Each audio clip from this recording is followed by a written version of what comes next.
inspired by the true story and based on the Tony Award-winning play, M. Butterfly.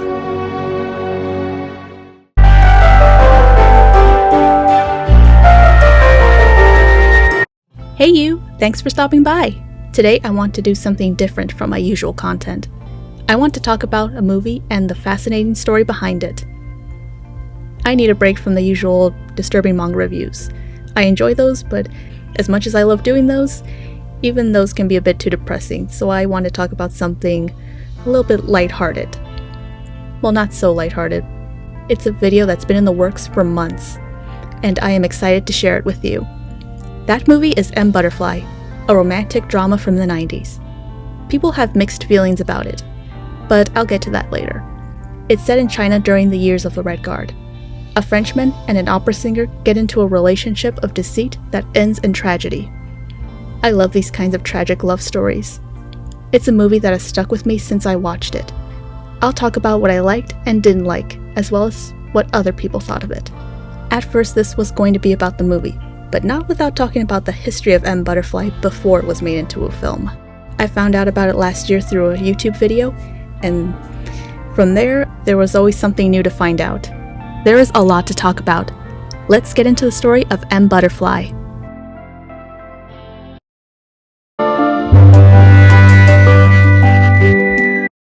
I found out about this movie last year after watching a video called The Weakest Chinese Spy by YouTuber MasterofRolfness. It's about the Chinese opera singer Shih Pei-pu, who had an affair with a French diplomat named Bernard Boursiquot for 20 years. When I looked into the story, I found out it was turned into a play and then a movie. Let me play this video from a news segment. The story goes back to Peking in the 60s and 70s, both before and after Mao's Cultural Revolution. The characters are a diplomat at the French legation and his lover of 2 decades, a star of the Peking opera. But in 1983, Bernard Boursiquot, who'd returned to France along with Shih Pei-pu and their supposed child, was arrested for espionage. She, it transpired, was a male agent who'd adopted the child and persuaded Boursiquot it was his. Throughout, Boursiquot insisted he'd not known the true sex of his lover. Both were jailed for 6 years.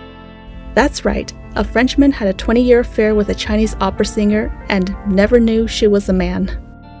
They were jailed for 6 years, but then pardoned by the President of France. To add another twist to the story, Boursiquot had previously been in relationships with men, but wanted to believe he was in love with a woman. People in the comments were shocked about how he didn't know. Let's read a few. There's no way he didn't know. Man was probably just gay. Tricked for 2 decades. Nah, fam. The French dude had to know. He just liked it.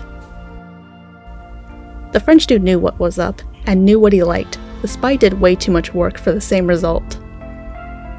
Bro took back shots for his country. What are these comments? There's an article that goes into more detail. I'll link it in the description. You may be wondering, how did he never know since he thought they had a child together? Well, Shih Pei-pu is very committed. He would tuck his private parts to look like female anatomy. All of this in order to get information from Boursiquot, who was working at the French embassy. Boursiquot became a laughingstock in France, and in prison tried to take his own life by slitting his throat, but he survived.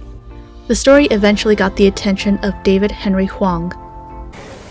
I was reading an interview with the actual French diplomat, whose name is Bernard Boursiquot, in the New York Times. Boursiquot was trying to account for the fact that he'd never seen his Chinese lover naked. And he said, well, I thought she was very modest. I thought it was a Chinese custom. So I read that and I thought, well, that's not really a Chinese custom. And so I began to think, well, maybe he'd fallen in love not with an actual person, but with sort of a fantasy stereotype of the Orient. And that led me to think about the opera Madame Butterfly, and whether or not there was some way to tie that all in, to say that the diplomat at the beginning of the play fantasizes himself to be Pinkerton and believes that he's found his butterfly. And by the end of the play, the diplomat realizes that it's he, in fact, who's the butterfly, and that he's the one who's been sacrificed for love, and the Chinese spy was therefore the actual Pinkerton. Now let's talk about Madame Butterfly.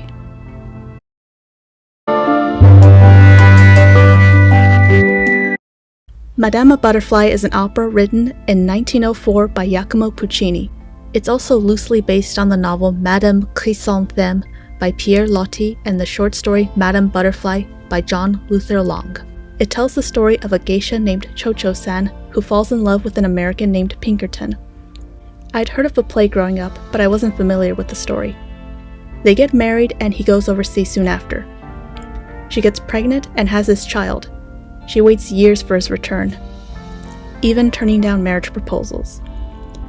When he returns, she discovers that he remarried and had the nerve to bring his new wife. They came back for the child. Pinkerton is ashamed of his actions, but that doesn't change what Cho-Cho-san is about to do. A heartbroken Cho-Cho-san takes her life, and that's how it ends. To put it nicely, Madame Butterfly aged poorly. Over the years, Madame Butterfly has had many adaptations. It has been referenced in music, novels, and even plays, including M. Butterfly. I actually hadn't heard or seen or read the opera Madame Butterfly. I only really knew Butterfly as a cultural stereotype. When I was growing up in California, we would say she's pulling a butterfly or something if a woman was sort of doing the submissive Oriental number.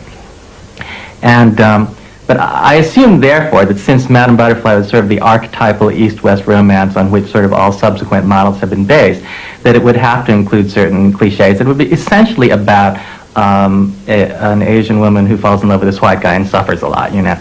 And fortunately, when I actually did get the libretto and listen to the opera and read it, I mean, it did contain sort of these cliches that sexual and racist stereotypes, and it turned out to be perfect for my play. Wong and others in the production point out the stereotypes. I suppose the stereotype Eastern woman would be that she is delicate, she's fragile, she's vulnerable, she's submissive, she's good at every beck and call. That is not advanced at all. It's an old-fashioned piece of 19th century melodrama in which the Asians are treated as, written as, slightly weak-minded servants in the deep south of America. Now that we know what inspired Wong's play, let's talk about it.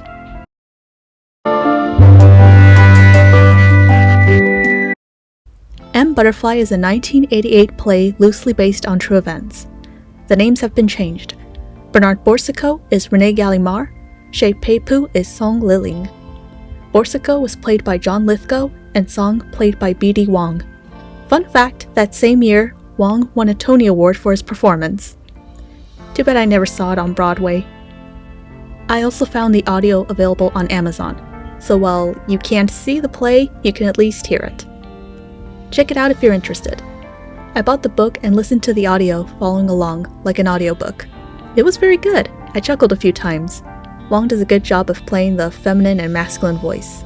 Even though I already knew the reveal, it was still fun to watch his performance and how he changes his voice. He definitely earned that Tony. It opens with René in prison. He monologues about how he ended up in prison. Everything we see is him remembering the events. He talks about his past and his lack of luck with women until he meets Song Liling. We explore their relationship. Song going as far as pretending to have his child, and the reveal that it was all a lie. It ends with Gallimard taking his own life. I'll get more into the play when I talk about the film. Over the years, different actors have played the lead roles. It's funny how Gallimard, a French character, has never been played by a French actor. He's been played by David Dukes, Anthony Hopkins, Tony Randall, and John Rubinstein. Anthony Hopkins? The Anthony Hopkins? Understand what I did and why? I must introduce you to my favorite opera, Madame Butterfly by Giacomo Puccini. First produced at La Scala Milan in 1904, it is now beloved throughout the Western world. And why not? Its heroine, Cho-Cho-san, also known as Butterfly, is a feminine ideal, beautiful and brave. And its hero, the man for whom she gives up everything, is not very good looking, not too bright, and pretty much a wimp. The play had a revival in 2017. Jin Ha played Song and Clive Owen played Gallimard. That's the story behind M. Butterfly, before it was made into a movie. I couldn't talk about the film without also mentioning that it was based on a Broadway play, which was loosely based on a true story, with elements of an Italian opera that was based on a novel and a short story. Let's talk about the movie and see how it was adapted to the big screen. This is M. Butterfly.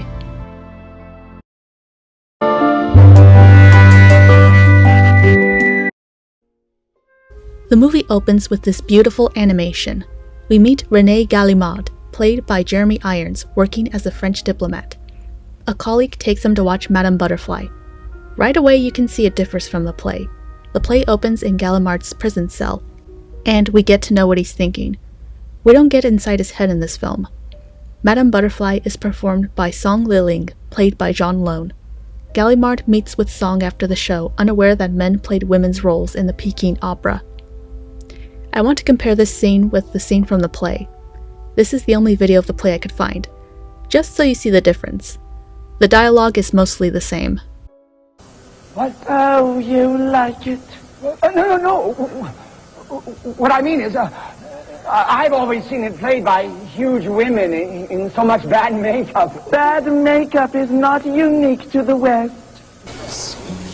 I've always seen opera singers as overweight ladies in too much bad makeup.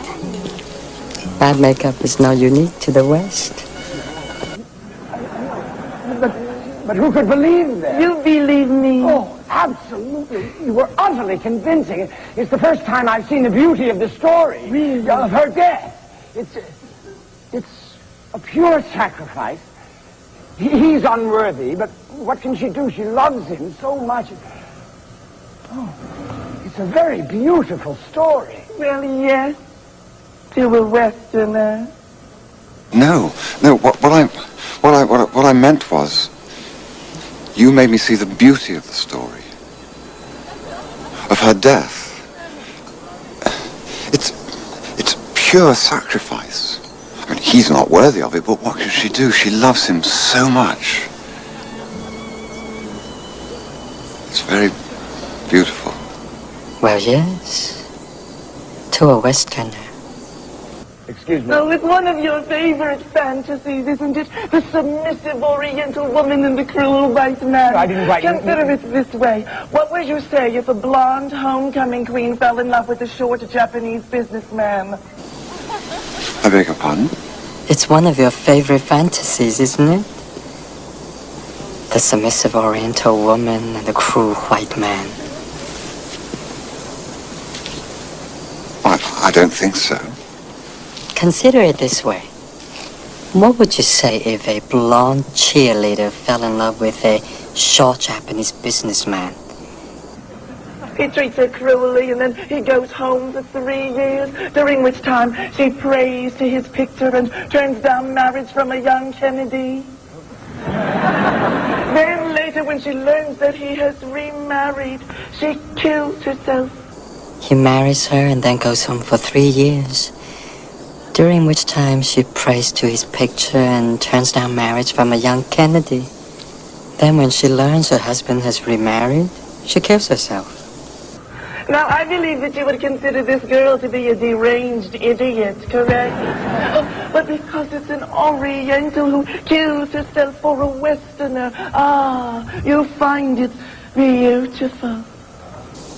Now, I believe you would consider this girl to be a deranged idiot, correct?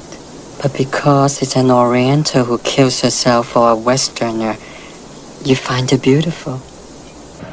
Yes, well, I see your point. I will never do Butterfly again, Monsieur Gallimard. If you wish to see some real theater, come to the Peking Opera sometime. Expand your mind. But so much for protecting her in my big Western arms. Well, I see your point. The point is, it's the music, not the story. Monsieur Gallimard, René Gallimard. If you wish to see some great theater, come to the Beijing Opera sometime. Further education? B.D. Wong plays it more comedic, while John Lone plays it more serious. That night he tells his wife Jean about it. In the play, his wife was named Helga. Quick side note, Jeremy Irons tends to play characters who cheat on their spouse and pursue a relationship with someone who he shouldn't be with. Like in Betrayal, where he played a character who pursued a relationship with his best friend's wife. And in Damage, where he played a character who pursued a relationship with his son's fiancée. And in Lolita, where he played a character who pursued a relationship with his 13-year-old stepdaughter. At work, he becomes fascinated with a play called Madame Butterfly. I wonder what that's about. He goes to see Song perform, and they start talking again after the show. Song sends him letters. He calls her his butterfly. Gallimard gets promoted to vice consul and tells Song the good news. That's when they take their relationship to the next level. Song doesn't want to take her clothes off, saying she's inexperienced, but pleasures him in other ways. This is all so Song can get information out of him about the embassy. Song tells Comrade Chin everything she knows. Comrade Chin scolds her for having Western magazines and still keeping up the disguise, even when Gallimard isn't here. There were more scenes with these two in the play that got cut. Gallimard and Song have a picnic at the Great Wall. It's not just lust, he wants a relationship with her. It's cute seeing Song on the back of the bike. Gallimard then sleeps with a woman who works at the embassy. That's right, he cheats on his wife and mistress. In the play, she was a young student named Renee. I guess they changed it to make him look less creepy. In the play, he called it having an extramarital affair. The reason being that she lets him see her naked. He enters Song's flat drunk and tells her he wants more from their relationship. Take your clothes off. Come on. I'm a man. I want to see you naked. They have a disagreement until Song lets him get touchy with. When Gallimard tries to touch her chest, she blurts out that she's pregnant. It's a fly. I've betrayed you in so many ways. In the next scene, they're at a train station.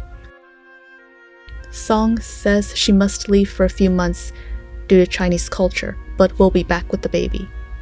She meets with Comrade Chin again to ask for a Chinese baby with blonde hair. That line was in the play. She also says the reason women's roles are played by men because only a man knows how a woman is supposed to act. While Gallimard is bicycling home, he accidentally crosses paths with the Red Guard during a protest. He watches them dance around a campfire, burning traditional Chinese clothes. After seeing a play at the Beijing Opera, he sees Song waiting for him with their child. In the play, there was this funny scene where Song says she named their child Song Pee-Pee, and they get into an argument. That's not in the film. I know Huang wrote that because in real life, Shea Pei-Pu named their child Shea Doo-Doo. Yes, it's true. Gallimard says he wants to marry her. In the play, there was a scene in which he tells his wife he's leaving her and wants a divorce. He tells her about his mistress. That should have made it into the movie. In the movie, he just says he will divorce her. I can't marry you, Renee. It's all right, I'll divorce my wife. But Song's visit is brief, as soldiers take her away. Gallimard learns he is being sent back to France after making some bad predictions about the Americans. In Paris, Gallimard gets teary-eyed watching Madame Butterfly.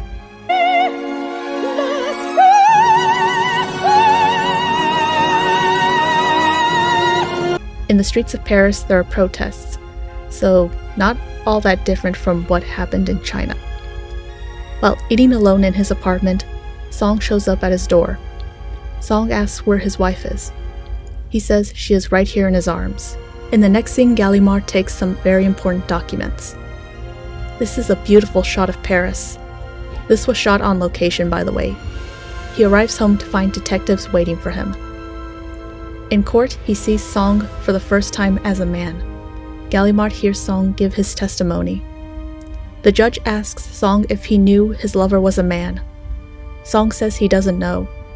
In the play, the scene was longer. Song talked about Oriental stereotypes and how Gallimard wanted to believe in his fantasy. Gallimard just sits there in disbelief as he finds out everything was a lie. Their child, Song's identity, everything. The two are then transported in a police car.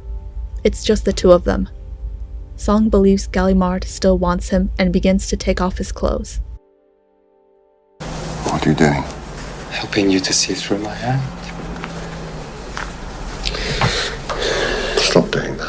That's what you always wanted. Well, I don't want it now. Stop that.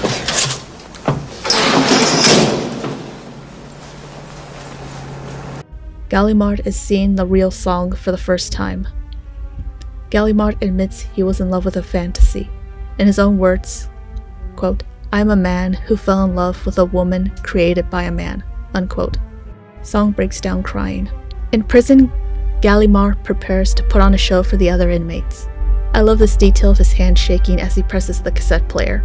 He's nervous for what he is about to do. He performs a scene from Madame Butterfly, putting on makeup and everything. My name is René Gallimard, also known as Madame Butterfly. Luckily, this monologue from the play made it into the film. He ends the scene by slitting his throat. Everyone thinks it's fake until an officer turns him over, revealing Gallimard bleeding. It then cuts to Song on a plane, crying, as he feels remorse for what he put Gallimard through. That's how it ends.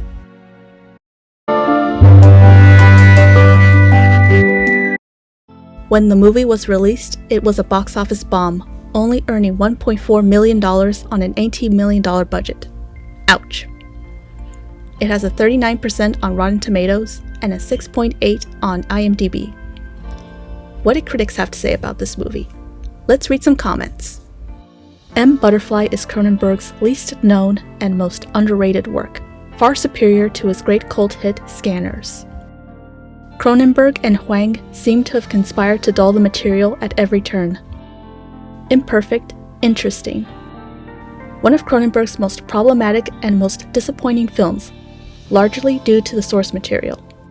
When John Lone parades around in mascara and speaks in an asexual monotone, the film audience discovers itself staring at John Lone's whiskers underneath his makeup.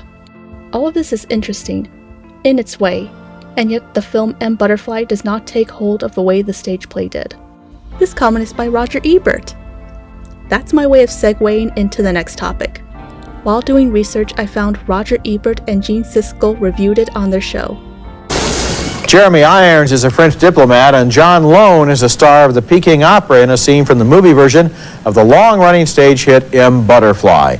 And right away, you know the secret of this movie, which, unlike a similar situation in a certain 1992 movie, is supposed to be known to the audience, known to everybody, that is, except for the movie's hero, who thinks he is in love with a woman when in fact he has been deceived by a man, an opera star who is a spy for the Chinese government.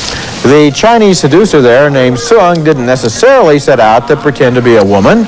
After all, everyone was supposed to know that the female roles in Peking opera are played by men. But since the Frenchman apparently didn't know, Sung sees no need to enlighten him. M. Butterfly is based on an actual case, and the question that all of France wanted answered was, how did this deception last so long? Why didn't René Gallimard ever learn his lover's secret? Now, in my opinion, John Lone does not make a terrifically convincing woman in M. Butterfly, but then again, maybe he isn't supposed to. The whole idea of the movie is that everybody knows the secret except the poor, deceived Frenchman. And for that matter, maybe he knows too, but he simply doesn't want to admit it to himself. No matter how you read the story, the movie itself is a disappointment. Film is more literal than the stage, and what worked as a theatrical mystery never seems plausible on the screen. Well, there isn't a sense of discovery, Roger. No. That's true. And then John Lone doesn't work as a woman. It's quite obvious early on. And I think that had to be done better, frankly, for it to work. At the same time, you called Jeremy Irons once, I think, the poet of frustrated sexuality. And he does have that quality. I mean, he does. It's a sad story because I just focused in on him. I have mixed feelings about the film, too. I expected because of I'd never seen the Broadway play. Had you seen it? Yeah, I've seen it twice. I saw it once in London with Anthony Hopkins. Maybe because I hadn't seen it, and I guess most people will be in that position when they go to the film, I was expecting something really big and great, and it wasn't there. It's a disappointment. There are a couple of scenes in the movie that really had me questioning things. For example, would they put the two prisoners together in a police car so that they could have that private archive the conversation. Would all of the prisoners in the prison watch so attentively and so appreciatively in that performance that kind of ends the movie? I don't think so, and I think that the whole mystery of this story is kind of lost, except, as you're quite right to say, Jeremy Irons captures the poignancy of this man who was either deceived or self-deceived. That's the way to look at this film. I think if people do go to see it with maybe lowered expectations and focus in on him and him alone, I think that there is something of substance. Okay. While it hurts that they didn't like it, I still agree with them. I agree with Siskel about expecting something big, but it never got there. Maybe it would have been better if it was adapted word for word from the play. Speaking of the play, I'm baffled by the choices made. Why certain scenes were taken out. If I went over every single change, this video would be longer. I'm just going to mention the ones that stuck out to me. As I mentioned earlier, Renee's monologues were removed. Would have loved to have seen Jeremy Irons' interpretation. They give you a glimpse into Renee's psyche. I wish the relationship was explored. Did Gallimard ever love his wife? Was she just his beard? What was her reaction to finding out about her husband's lover? What was the point of having Jean in the film when she barely does anything? She disappears halfway through the movie. It was an opportunity to let a minor character shine. Was the actress unavailable? I checked if there was a director's cut since the movie feels incomplete.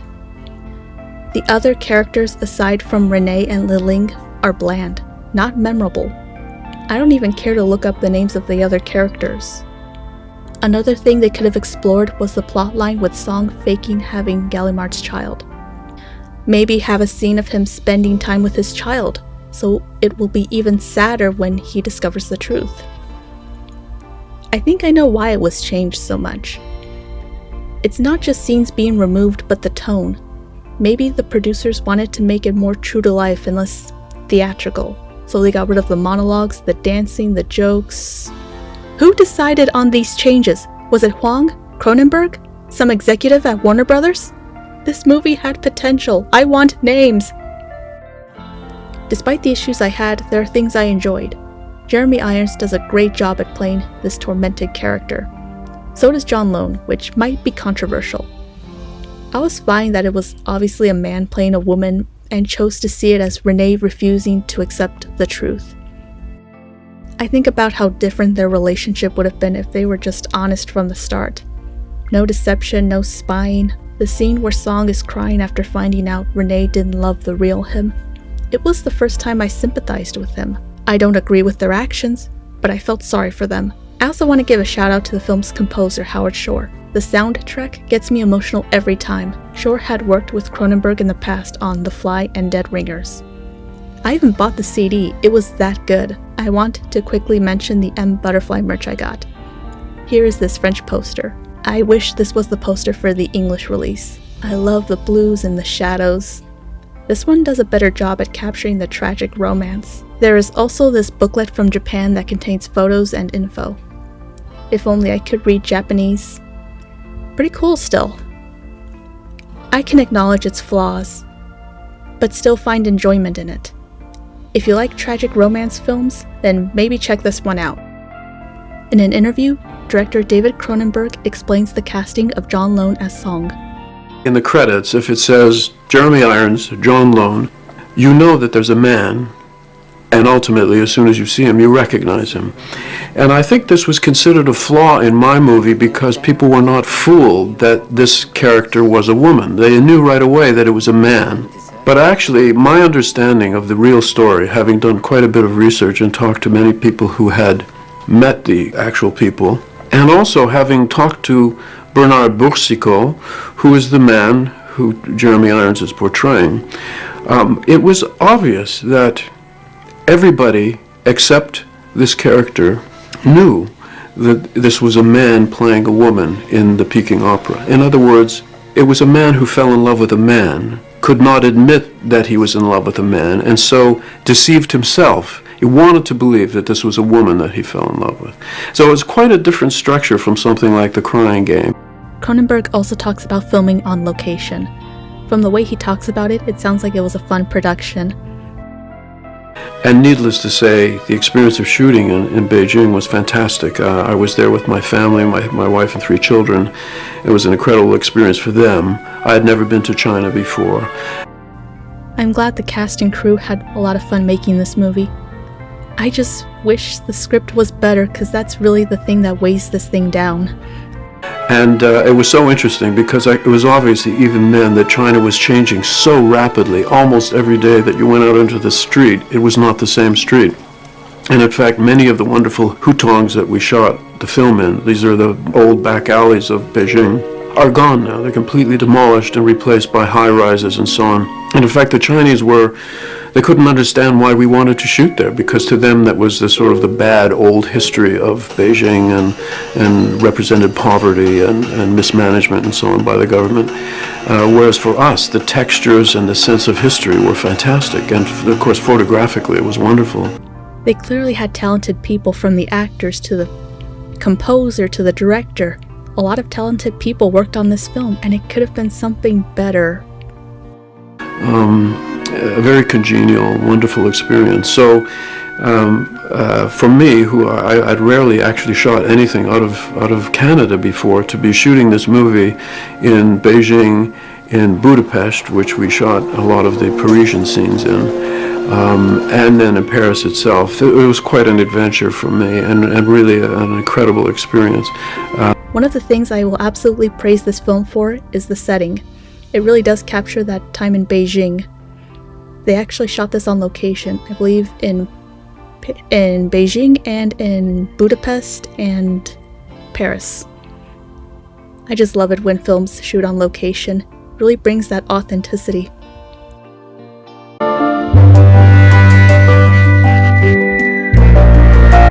This video was longer than I thought.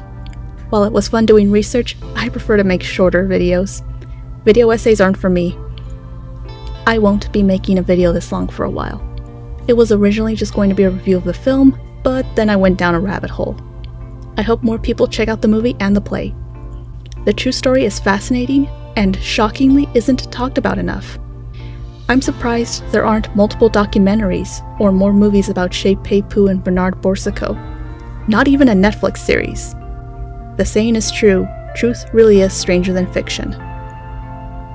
If you like this video, then consider liking, subscribing, and sharing. What are your thoughts on M. Butterfly? Let me know in the comments. Thanks for stopping by.